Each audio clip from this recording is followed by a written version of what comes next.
My name is Jairus. I'm an official at the synagogue here in Capernaum. Many people look up to me. Some would say that I'm wealthy and socially prominent.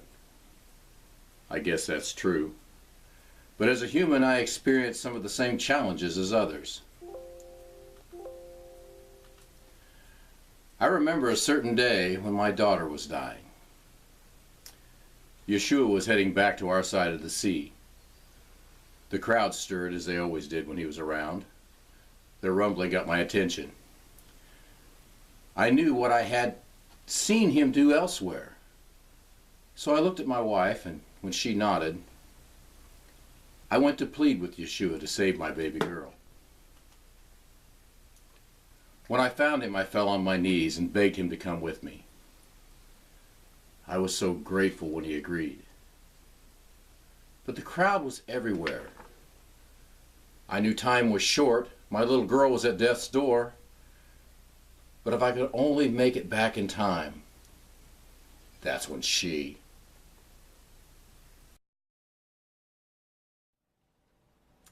Hi, you don't know me, and there's no reason to give my name at all. I'm just an ordinary person who had an extraordinary problem. But let me ask you a question. Have you ever wanted something so bad that you'd do anything to get it, even if most people thought it was wrong? Well, that was me. See, I know this is private, but I had an issue with bleeding for 12 years. Not just any issue, you see, but one that only a woman could truly understand. But mine didn't stop for 12 long years. Sure, it was embarrassing. But you know what? Worse, it was shameful. I couldn't go near anybody. I had to ask people to bring me my food and my water. I wasn't allowed to touch anyone.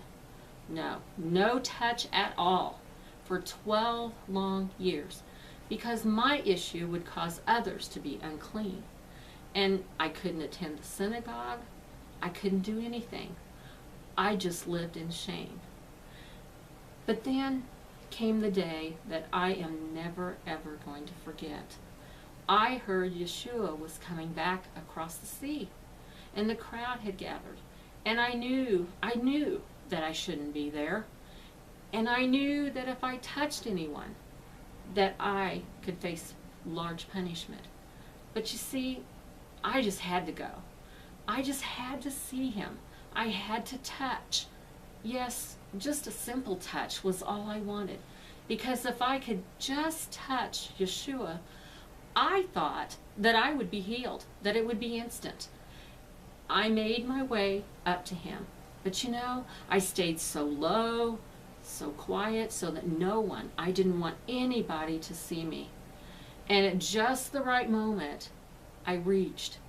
And then, well, I can't fully describe it. It's something that you have to be there yourself to experience.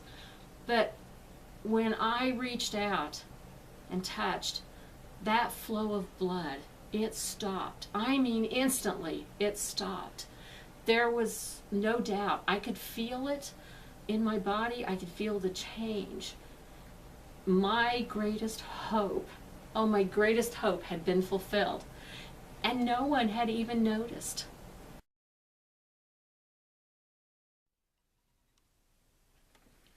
You see, this woman came up to Yeshua. I didn't know at the time, but she was trying to get healed and was trying to get through the crowd without touching anyone.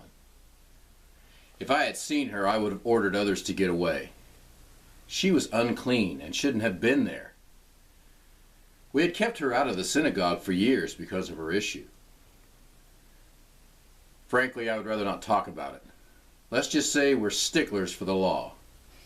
And Moses wrote she was not welcome until she had been cleansed for 7 days.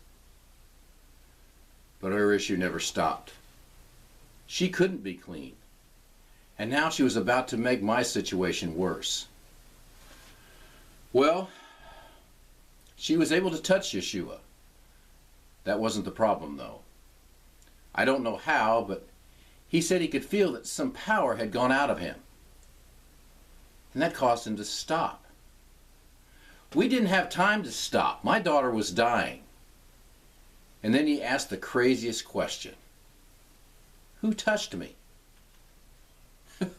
Even his disciples thought the question was absurd. The better question might have been, who didn't touch me? People were everywhere. And then the woman came to Yeshua and told him the entire truth. Meanwhile, the clock was ticking and my daughter wasn't getting any better. And that's when he said it.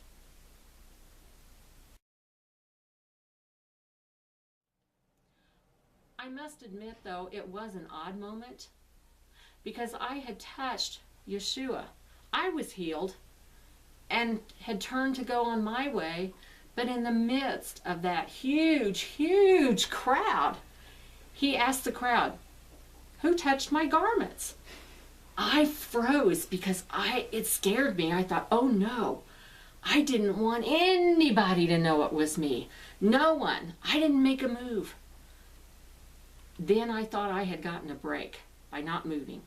I heard one of his disciples talking, and they said something about how impossible it would be to know if one person had touched him with so many people around. But Yeshua didn't even answer them. He simply continued to look for the one who had done it. If people knew it was me, what would they do to me? You know, I wasn't supposed to touch anyone because it made him unclean. And the synagogue official was there, and if he didn't do anything, he would report me to those who would do something about it. And as Yeshua continued to look, I knew exactly in my heart what I had to do. I told him, it was me. And then I told him everything. On one hand, I felt so good. On the other, I could feel the stare of Jairus. I mean, right through me, right at me. I didn't know why, but I could tell that he was very angry with me. But then all that faded when Yeshua looked at me and said, daughter, your faith has made you well. My faith? What faith was that? I thought it was magic or something. I didn't know anything about faith. But what he said next, I will never and could never ever forget. Go in peace. I went, peace? Peace? He said, I could have peace. What peace had I known? What peace could what could I have? But his eyes, oh, they were filled with so much love. It just was overwhelming. I knew then that this wasn't just any peace. This was shalom, a full peace with God. Oh, my faith had made me well, not just of my disease, but he, Yeshua, had made me whole.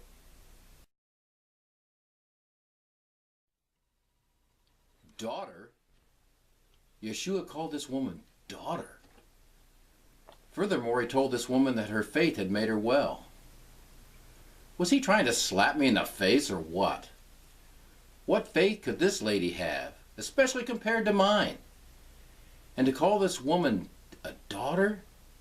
Didn't he know who she was? An outcast? It was my daughter that was important at this time. This lady had her chance. I mean, I wouldn't wish her issue off on anybody, but it was obvious that her sin must be responsible for this issue.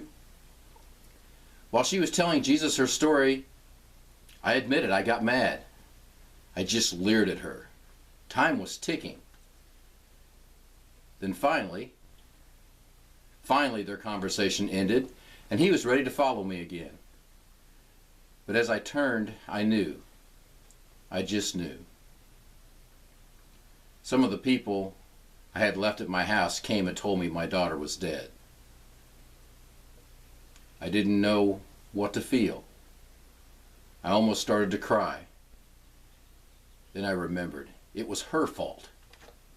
If she hadn't stopped Yeshua, maybe he could have saved her. My emotions were starting to rage, and that's when Jesus said, "Do not fear, only believe." Believe what? Believe my daughter is dead? Believe that lady kept you from getting to her? But he just started walking. When we got to the house, he said she was only asleep. Of course, people laughed at him. I would have, but it was my little girl. He took 3 of his men, my wife and me, into her room where she lay. He gently took her hand and said, "Little girl, I say to you, arise." And she did. My little girl got right up, as if nothing had been wrong. I looked at my wife and we were both astonished. Then he told us to get her something to eat.